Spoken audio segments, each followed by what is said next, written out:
Bonjour à tous. Le Journal Club d'aujourd'hui s'intitule Effect of Continuous Glucose Monitoring on Hypoglycemia in Older Adults with Type 1 Diabetes, a Randomized Clinical Trial.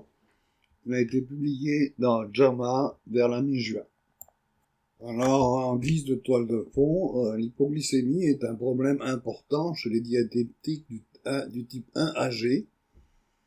En effet, ceux-ci ont plus d'hypo. Ils sont moins conscients de leurs hypos. Ceci peut entraîner des convulsions, des chutes, des fractures, des problèmes cognitifs et même des arythmies et des décès. En conséquence, on recommande un contrôle de l'HbA1c moins strict chez les gens âgés pour diminuer la fréquence d'hypoglycémie. Du point de vue spécifique, les lignes directrices recommandent moins de 1% du temps avec une glycémie sous 70 mg par décilitre. Je vous rappelle que dans le monde civilisé, 70 mg par décilitre équivalent à 3,9 millimoles par litre. Cependant, lors de la présentation, je me référais à 70 mg par décilitre pour rester consistant, en particulier avec les tableaux et les figures. Le CGM, ou monitoring continu du glucose, consiste à des glycémies capillaires en temps réel. Le système peut donner des alertes si le taux est trop haut ou trop bas. Ça a été démontré efficace chez les diabétiques plus jeunes. C'est important, le système doit être calibré 2 fois par jour, donc ça prend un minimum de motivation. Et il n'y a pas d'études chez les diabétiques âgés, d'où la justification de l'étude que nous allons voir aujourd'hui. Le but de l'étude, c'est comparer le temps en hypoglycémie, c'est-à-dire en bas de 70, avec la méthode standard versus le CGM. Ici, je vous transmets une petite note personnelle. Je suis convaincu que le contrôle du diabète est le résultat du produit de la motivation et compétence du médecin multiplié par la motivation et compétence du patient. Et malheureusement, 0 multiplié par 0 égale 0. L'étude a été réalisée dans 22 cliniques d'endocrinologie spécialisées en diabète. Et ce point est très important parce qu'il veut dire que les patients sont soignés par des équipes hautement spécialisées, constituées d'infirmières, de diététiciennes, pédiatres, etc., et par des médecins qui souvent ne voient aucune autre maladie que le diabète.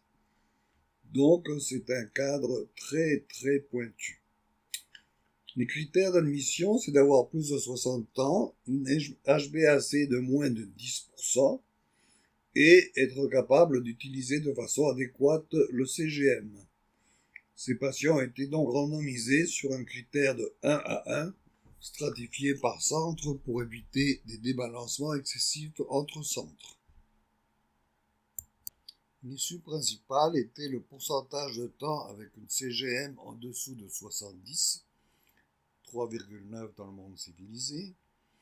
Il y avait une multitude d'effets secondaires, on revisera quelques-unes au moment des résultats, et l'analyse était une régression linéaire. Pourquoi une régression linéaire dans une étude randomisée contrôlée? Eh bien, c'est bien simple. Vu le petit nombre de patients, 100 par groupe, c'est très petit, et le fait qu'il y a beaucoup de variables importantes quant à l'issue principale, il s'attendait à ce que certaines variables importantes soient débalancées dans la randomisation, et donc par régression linéaire, qui est une méthode utilisée habituellement dans les études observationnelles, il comptait pouvoir ajuster sur ces éventuels débalancements des variables. 219 patients ont été évalués pour être possiblement éligibles à l'étude, et de ceux-ci, 203 ont été randomisés. Cette différence entre 219 et 203 en dit beaucoup sur le cadre de l'étude, parce que ça veut dire que si l'immense majorité des patients évalués ont été considérés comme utilisables, ça veut dire que c'est une clinique où les médecins et les infirmières de recherche connaissent très bien leurs patients. Ils en randomisent 203.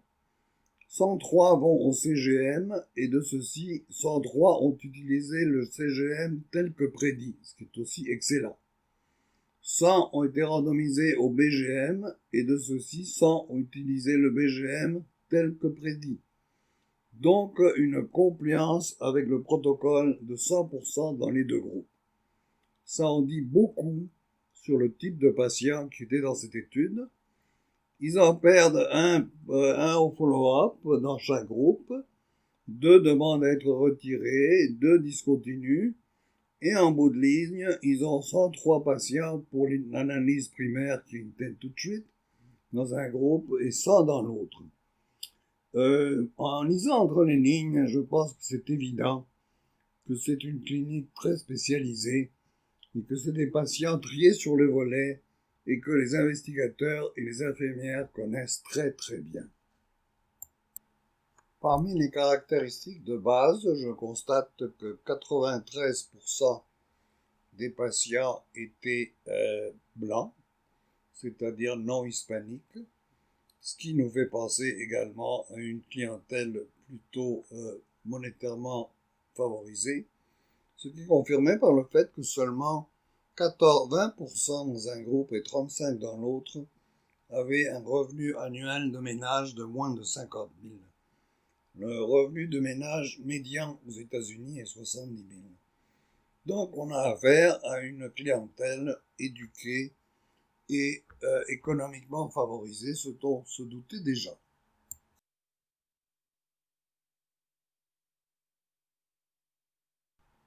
En ce qui concerne la fréquence d'hypoglycémie sévère dans les 12 mois qui ont précédé l'entrée à l'étude, on voit qu'il y a un déséquilibre important, puisque c'est 19% dans le groupe CGM et seulement 10% dans le groupe contrôle. Donc beaucoup plus d'hypoglycémie sévère durant l'année antérieure dans le groupe CVM. Par ailleurs, je constate aussi que 16% des patients avaient des problèmes cognitifs importants et je me demande un peu la pertinence d'impliquer dans un protocole aussi complexe des patients avec des problèmes cognitifs importants. Alors voici les résultats. Comme vous pouvez le constater, c'est un énorme tableau parce que, comme je disais tantôt, les auteurs ont mesuré beaucoup d'issues secondaires. Excusez-moi. Alors, si on va d'abord à l'issue principale, en haut à gauche, on constate que à la base, le CGM était à 5,1 de temps de glucose sous 70 mg en pourcentage, et que avec le CGM, il passe à 2,7. Donc le CGM passe de 5,1 à 2,7 en jaune, comme pourcentage de temps passé en bas de 70 mg, alors que les standards restent à peu près pareils puisqu'ils passent de 4,7 en bleu clair à 4,9. Donc une diminution du temps en bas de 70 chez les CGM, mais pas chez les standards, ce qui amène à une différence de 1,9, moins 1,9, ce qui est relativement petit, mais très statistiquement significatif. J'ai de la difficulté à comprendre le temps en bas de 70, parce que ce n'est pas une variable à laquelle on est habitué dans le suivi de ces patients. Et donc, pour le moment, j'ai beaucoup de mal à décider si le moins 1,9 est important ou pas, mais tous mes instincts me disent que c'est un changement minuscule. Le taux d'événements hypoglycémiques par semaine, en jaune CGM, il passe de 2,6 à 0,8, donc une grosse diminution quand même du temps du nombre d'événements hypoglycémiques par semaine. Une grosse diminution dans le groupe CGM et une petite diminution en bleu ciel dans le groupe standard. Ce qui nous amène à une diminution relative de 0,9, ce qui est également statistiquement significatif. Donc ça voudrait dire presque un événement hypoglycémique de moins par semaine obtenu avec le CGM. Finalement, à la fin, je suis rassuré parce que je trouve la bonne vieille hémoglobine AC, que vous voyez en bas du tableau, et là je me sens beaucoup plus confortable. Alors, dans le groupe CGM, elle est passée de 7,6 à 7,2, donc une diminution de 0,4, alors que dans le groupe standard, le groupe contrôle, elle est restée quasiment similaire, en bleu ciel, 7,5 vers 7,4, ce qui amène une diminution à droite, souligné en rouge, de moins 0,3, ce qui est hautement significatif. Là, je suis beaucoup plus confortable parce que l'hémoglobine glycosylée, c'est une variable que nous connaissons tous bien, aussi bien dans la clinique que dans la recherche. Les études pour démontrer l'efficacité d'un nouveau médicament dans le diabète, que ce soit type 1 ou type 2, sont habituellement basées sur l'impact sur l'hémoglobine glycosylée. Et pour qu'un médicament puisse entrer sur le marché, il faut que la diminution de l'hémoglobine glycosylée soit au moins de 1 point de pourcentage. C'est-à-dire passer par exemple de 8 à 7. Et donc là, je suis quand même, me sens mieux parce que j'ai des références. Et là, le 0,3, qui est le résultat final de l'étude, en bas en rouge, à droite, eh ben, paraît pas mal minuscule. C'est-à-dire que si c'était un médicament, on dirait que le CGM n'est pas efficace. Alors on continue dans les résultats et on porte maintenant notre attention sur les hypoglycémies sévères. La définition d'hypoglycémie sévère étant une hypoglycémie qui requiert l'injection de glucagon ou l'assistance d'une tierce personne. Donc on parle d'événements extrêmement sérieux. Alors dans le groupe CGM, il y en a eu une seule durant toute l'étude, c'est-à-dire pendant 6 mois, chez les 103 patients en CGM, alors qu'il y en a eu 10 dans les 100 patients, au BGM. Donc une différence de moins 20, ce qui est très important. C'est intéressant que c'est à peine statistiquement significatif parce que c'est la variable. Mais on a le contraste ici avec ce qu'on voyait avec les deux temps lipo en bas de 70. C'est tout à l'heure, on avait une différence minuscule, mais très statistiquement significative. Ici, on voit une différence que je considère substantielle, mais qui est à peine statistiquement significative. Donc, toujours l'importance de faire le contraste entre statistiquement et cliniquement significatif.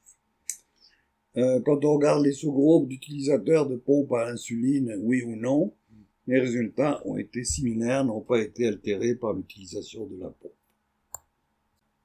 Par ailleurs, c'est important de revenir sur la validité externe de l'étude, et je pense que l'évidence est claire, c'est des patients éduqués et soigneusement sélectionnés, soignés dans des cliniques ultra spécialisées avec un personnel de pointe.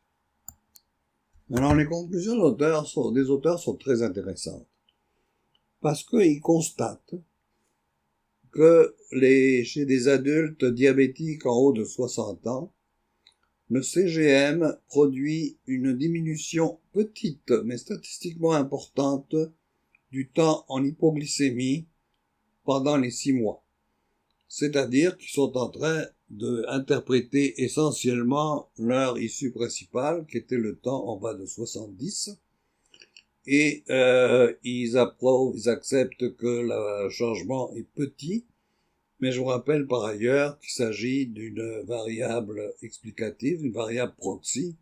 Ce n'est pas quelque chose que le patient ressent. Je suis un peu surpris de la conclusion tellement conservatrice des auteurs. Alors, mon interprétation est différente. D'abord, l'issue principale, c'est une variable proxy, c'est pas une variable clinique. C'est pas quelque chose que je comprends très bien. Par contre, je constate qu'il y a une toute petite amélioration de l'hémoglobine AC, donc une toute petite amélioration du contrôle. Par contre, contrairement aux auteurs, je suis impressionné par la diminution substantielle des hypos par semaine, de 2,10 à 0,8, et la diminution importante des hyposévères de 10 à 1 pour la durée de l'étude. Donc, contrairement aux auteurs qui montrent leur déception due au fait que le temps passé en bas de 70 est petit, moi je suis impressionné par des issues cliniques importantes pour le patient, c'est-à-dire l'hypoglycémie sévère et non sévère. Alors, quelle est la situation au Québec suite à la décision ministérielle? C'est-à-dire que le monitoring continu est remboursé dans les conditions suivantes. Des personnes diabétiques âgées de 18 ans ou plus, peu importe le nombre d'années d'expérience d'autogestion du diabète, qui satisfont aux 3 critères suivants. Ce que je me mentionne là, ça vient d'être changé parce qu'au départ, ils voulaient 10 ans d'autogestion. Heureusement, ils se sont débarrassés de ce critère.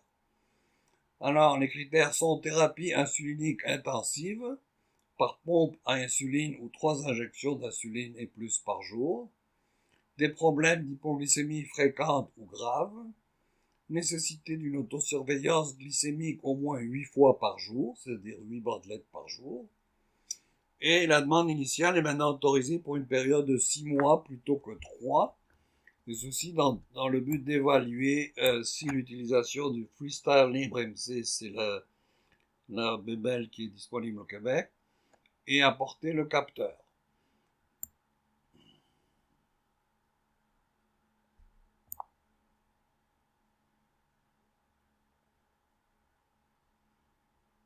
Donc, des conditions très strictes, mais avec un peu de créativité, on pourrait facilement en faire le tour si on pense qu'on voudrait que notre patient bénéficie de cette intervention.